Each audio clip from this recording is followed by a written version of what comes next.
Good evening, and welcome to Cross Currents, where we delve into the pressing issues shaping our future. Tonight, we explore the burgeoning field of synthetic organs, a domain of breathtaking scientific advancement, yet one that brings us to a critical ethical crossroads. The central question we're addressing is, should private companies be allowed to sell these potentially life-saving synthetic organs? To dissect this complex issue, I'm joined by two distinguished guests. Mr. Kenji Tanaka, CEO of Organica Solutions, a pioneering firm in synthetic organ development who will argue in favor, and Dr. Isabella Rossi, a renowned bioethicist from the nonprofit Humanity First, who will present the opposing view. We will begin with opening statements, followed by a moderated discussion, and conclude with closing remarks from each guest. Welcome to you both. Thank you, Dr. Hayes. It's a privilege to be here to discuss a matter of such profound importance. The stark reality is that we are facing a global organ shortage crisis of staggering proportions. Millions languish on waiting lists, their lives hanging precariously in the balance, their families enduring unimaginable distress.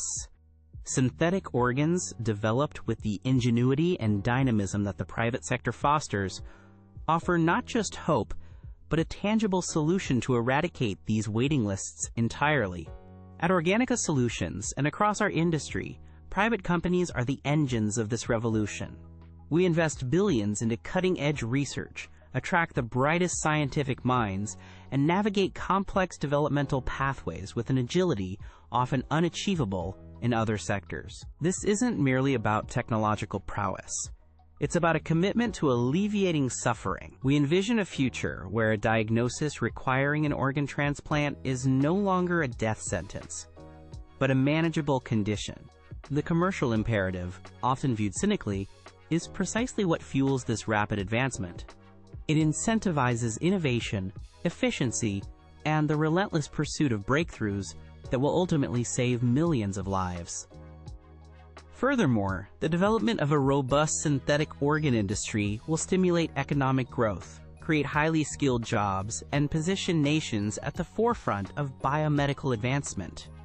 To deny private companies the ability to develop and sell synthetic organs is to condemn countless individuals to preventable deaths, and to stifle the very innovation that promises a healthier future for all. Dr. Hayes, Mr. Tanaka, thank you for the opportunity to present a crucial counter-perspective on this issue. Let me be clear.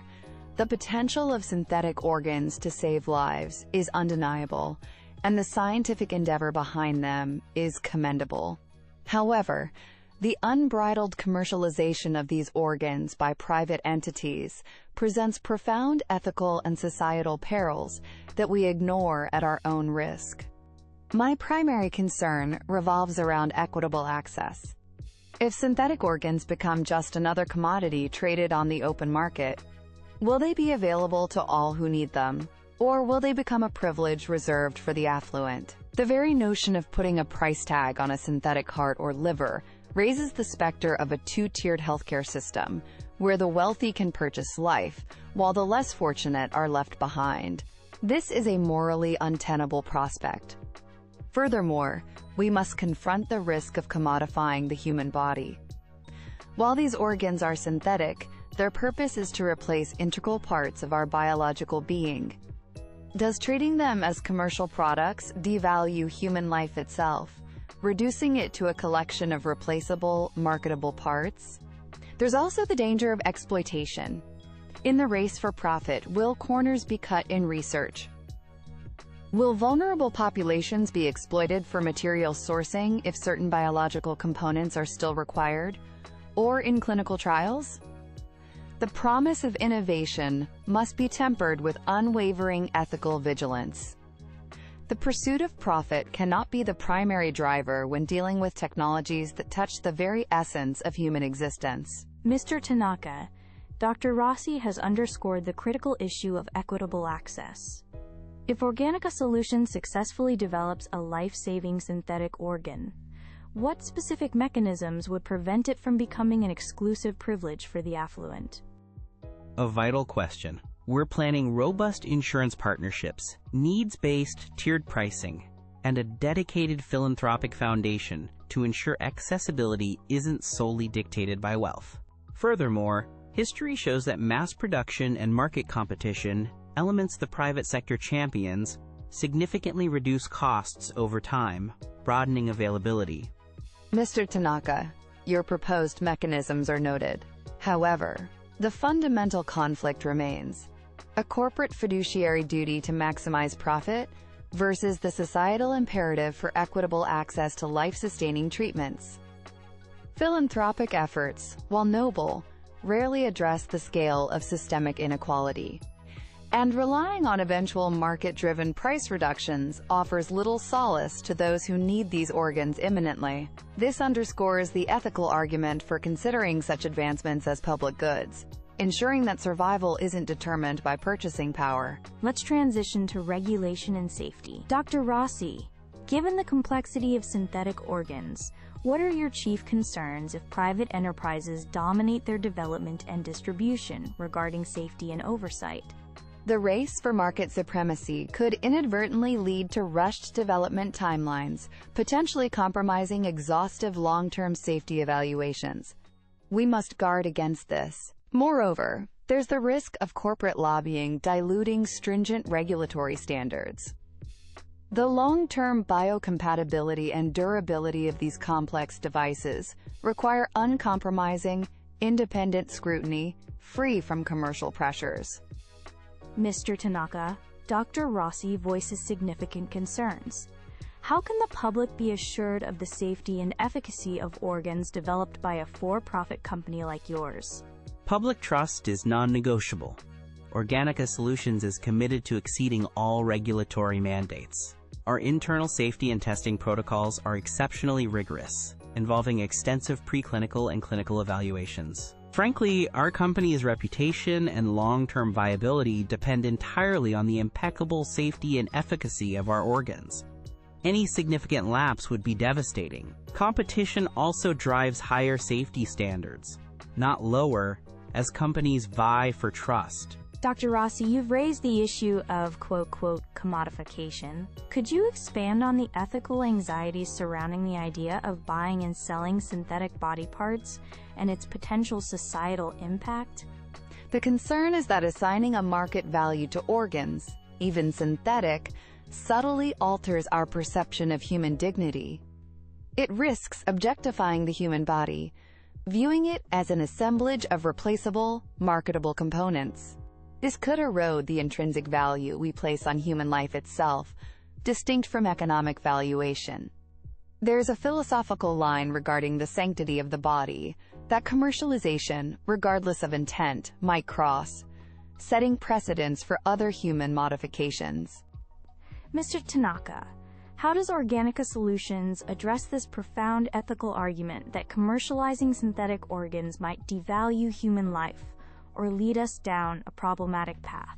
While I respect the philosophical depth of this concern, our focus is resolutely on the life-affirming outcomes. We currently accept commercial involvement in many life-saving medical devices like pacemakers or advanced prosthetics. These are not seen as devaluing life, but as enhancing it.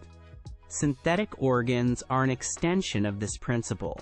They are instruments of healing and restoration, offering a profound affirmation of life's value by preserving it. In conclusion, while the scientific promise of synthetic organs is a beacon of hope, the path of their development and distribution demands our utmost ethical vigilance. Allowing private companies unfettered control over the sale of synthetic organs risks entrenching deep inequalities in access, where life itself becomes a commodity available only to those who can afford the price. This is a future we must strenuously resist. The argument isn't against innovation, but against a model where profit maximization overshadows the fundamental human right to health and life.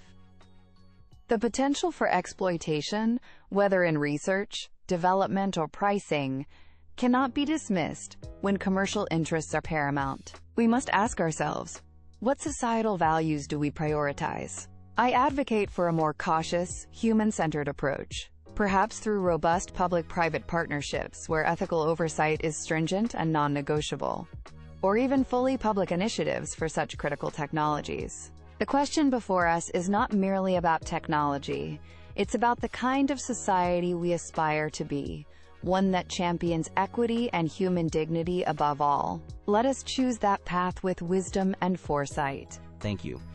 The debate tonight underscores the complexity of the issue, but also the immense, tangible hope that synthetic organs represent. Private enterprise is not a malevolent force in this equation.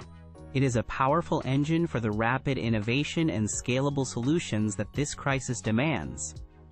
Our commitment at Organica Solutions and across the industry is to save lives, millions of them. Concerns about accessibility and ethics are valid, and we are dedicated to addressing them proactively through responsible pricing, philanthropic initiatives, and unwavering adherence to the highest safety and ethical standards. We believe in stakeholder capitalism, where societal good aligns with business success.